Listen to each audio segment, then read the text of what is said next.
স্বপ্ন ছুঁয়ে তো আরিফিন শুভ আর জান্নাতুল ঐশীকে ঘিরে এক চুমুর দৃশ্য নিয়ে পুরো সোশ্যাল মিডিয়া যেন গত কয়েকদিন ধরেই তোলপাড়।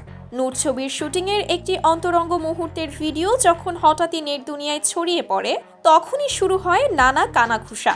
অনেকে ধরে নেন হয়তো শুভ আর ঐশীর মধ্যে বাস্তবেই বিশেষ কিছু চলছে, কিন্তু নায়ক নায়িকা দুজনই এতদিন এ প্রসঙ্গে নীরব ছিলেন।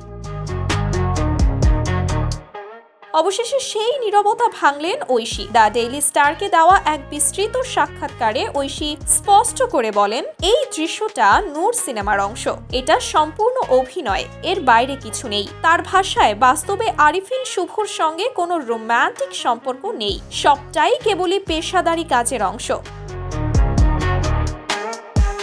চুমুর দৃশ্য নিয়ে তিনি আরও ব্যাখ্যা দেন। ঐশী বলেন, ছবির প্রয়োজন অনুযায়ী তাকে যেটি করতে হয় তিনি তাই করেন। চুমুর বদলে যদি ধাক্কা, চড় বা অন্য কোনো শট থাকতো, সেগুলোও সমান স্বাভাবিকভাবেই করতে হতো। কাজের জায়গায় এটা খুবই সাধারণ বিষয়। প্রেমের গুঞ্জন অবশ্য নতুন নয়, আগেও একাধিকবার শুভ ঐশীর নাম একসঙ্গে শোনা গেছে। নূর মুক্তিকে সামনে রেখে সেই আগুন আবারও জ্বলে উঠেছে।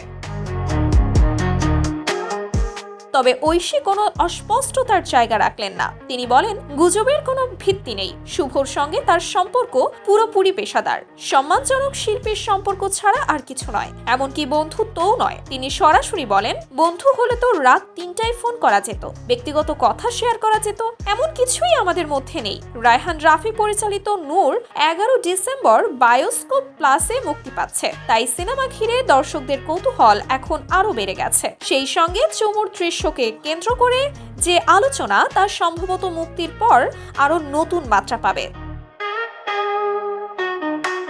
Sumaiya Sinha, daily our Bangladesh.